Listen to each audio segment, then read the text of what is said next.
వాళ్ళ కష్టాలని మాట్లాడగలం, పాలసీల్లో చేయగలం, కానీ క్షేత్రస్థాయిలో దాన్ని తీసుకెళ్ళగలిగేది, ప్రజలకి చేరువ చేయగలిగేది మీరే చేయగలరు. దానికి ఇది మీకు మా జర్నీ చెప్తే ఎంత ఇబ్బంది పడ్డాం మేమందరం అని ఒకసారి మీకు తెలియజేస్తే దీని I understand the intricacies and the depth and seriousness of what we had gone through.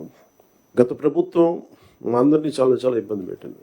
ఉన్నతాధికారుల చేత, రెవెన్యూ యంత్రాంగం చేత సినిమా టికెట్లు అమ్మించడం దగ్గర నుంచి, ఇసుక దోపిడీ చేయడం దగ్గర నుంచి మా అందరికీ ఏమనిపించింది అంటే బయట నుంచి when we are not in governance, ఇంతమంది ఐఏఎస్ అధికారులు ఉన్నారు, ఇంతమంది సీనియర్ బ్యూరోక్రాట్స్ ఉన్నారు, how come none of them had raise their objection. అంటే మాకు కామన్ మెన్కి ఎలా ఉంటుందంటే బయట నుంచి చూస్తే యూర్ ఆల్ ఎక్స్ట్రీమ్లీ లైక్ మీరు ముసోరి లాంటి చోట నుంచి వచ్చి ఐఏఎస్లు చదివి how come you didn't say no to that, how come you haven't objected for anything, any wrong doing.